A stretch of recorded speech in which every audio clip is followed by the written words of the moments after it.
So in this video, I want to talk about the area right around Krynky. It's the area right across the Dnipro River where Ukrainian forces have got a beachhead, but they haven't been able to advance very far. Sometimes this is a place where I'm optimistic, but it's still going to be a hard slog. And sometimes we think that, oh, well, this is going to be where they're going to break through, or we tend to be over optimistic. And we shouldn't be. We need to understand a realistic picture. Here's the ISW talking about the situation just yesterday. The Ukraine General Staff reported that Ukrainian forces maintain positions on the East Bank and are conducting counter-battery fire in the area. Russian mill bloggers claimed that meeting engagements continued near Krynky, but the tempo of fighting has decreased due to fog and rain. That's probably good for the Ukrainians, who really need the fog and rain in order to keep bringing things across the river and, just try to regroup and get themselves sorted out. Russian mill bloggers claimed on December 2nd and 3rd that Ukrainian forces continued attempts to transfer reinforcements and supplies to positions on the left bank of the Dnipro River. Okay, here's a BBC article talking about just how awful it is. I'm going through this article because I think we need to have a realistic picture of just what's going on in Krynky. Again, I want to see progress there. I really do. But that also means that I have to check myself. Like when you want to see something, you have to be sure to check yourself to make sure that you're not seeing what you want to see. And when you don't want to see something, you have to check yourself the other direction and make sure, is that really what's happening? Okay. Let's look at this. A bridgehead around the village of Krynky, we know about that. These are Ukrainian soldiers' quotes about a specific Ukrainian soldier, not Ukrainian soldiers plural, singular, below in bold, talking about the experience that he's had. The entire river crossing is under constant fire. Like, think about what that must be like getting across that. And again, once you get across the river, you can see that there's like kind of a marshy kind of area, some woods, some swamps, and then you get into the city proper if you can hold it. And they have gotten into it. They've apparently reduced Krynky to rubble, but again, how much progress have they made? It's somewhat questionable. The entire river crossing is under constant fire. I've seen boats with my comrades on board just disappear into the water after being hit, lost forever to the Dnipro River. That's sobering. We must carry everything with us: generators, fuel, and food. When you're setting up a bridgehead, you need a lot of everything, but supplies weren't planned for this area. No, I think Krynky was a target of opportunity because they realized, okay, we have Russians very strong here, very strong there, we can't get through here. But what about this area over here? There's not a lot of them there because of the river. Maybe we can get across. I think that's kind of how it worked out. I don't know that for sure. This is my speculation. We thought after we made it there that the enemy would flee and then we could calmly transport everything that we needed, but it didn't turn out that way. Now, they were undermanned. They didn't tell the higher-ups, the Russians, did not tell the higher-ups how bad things were, that Ukrainians were getting across and that they weren't able to stop them from getting across, because in an authoritarian system, you don't want to give bad news up the chain, and I get that, but still, they're having a hard time themselves.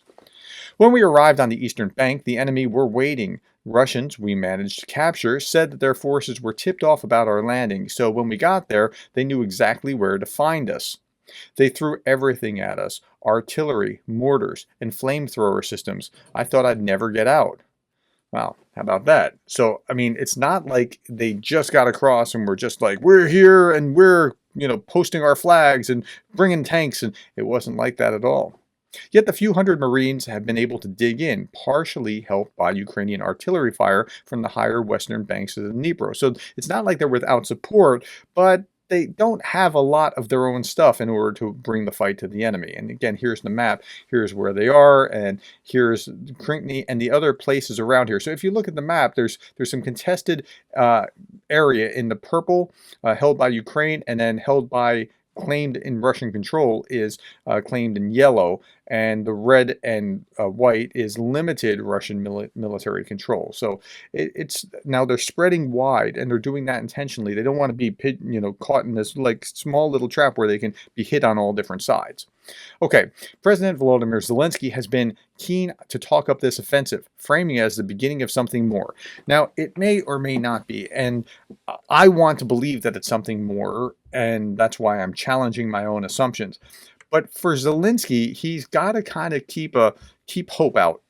He's got to say, "Hey, we have this going on here, and this attack in Russia proper, and this attack in the Black Sea," and to keep people's attention focused. And I have to go back to this example. I was at a football game, and my son said, it doesn't matter, Dad, how hard the cheerleaders cheer. Nobody's going to join them until they're winning on the field. And that's exactly right.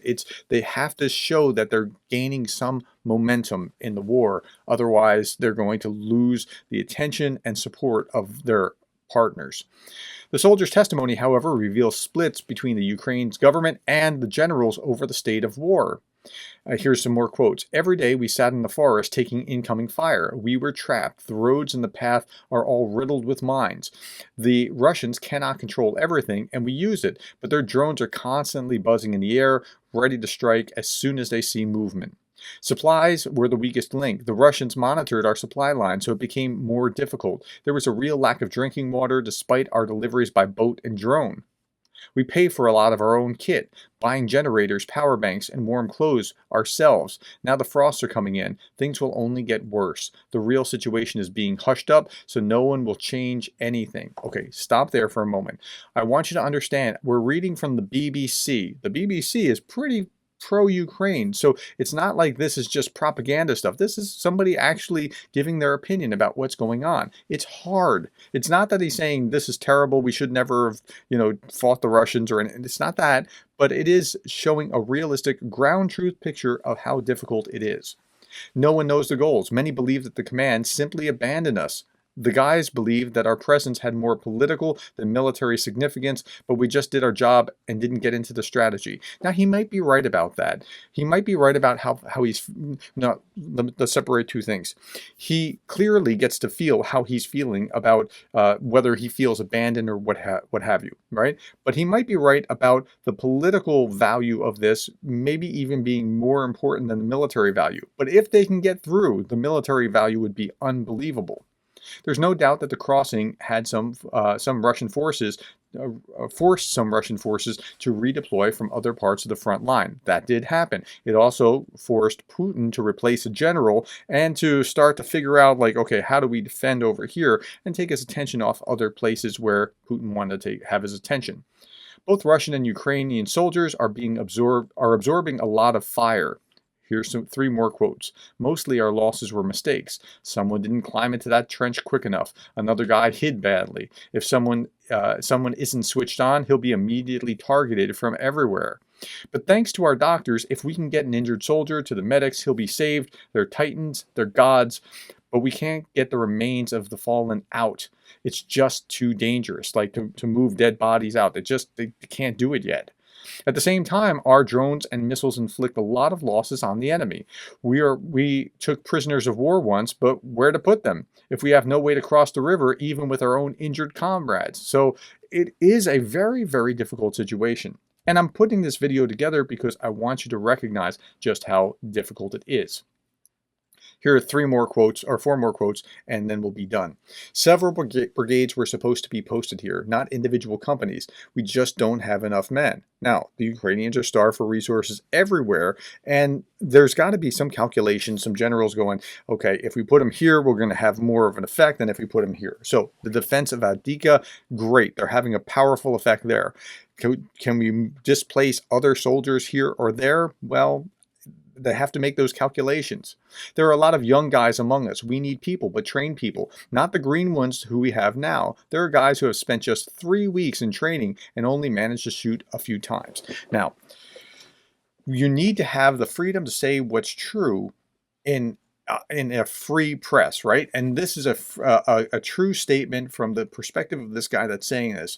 It probably will be the kind of thing that's picked up by propaganda sources saying, see, they only have 3 weeks of training. Of course, They will discount. They'll thoroughly discount. They won't say anything about what I just saw on what is it, Inside Russia and Ukraine, or Insights from Russia and Ukraine, where somebody was talking about how they only had 6 days of training and 2 of those were in transit. They won't talk about that at all. They'll only paint the other side.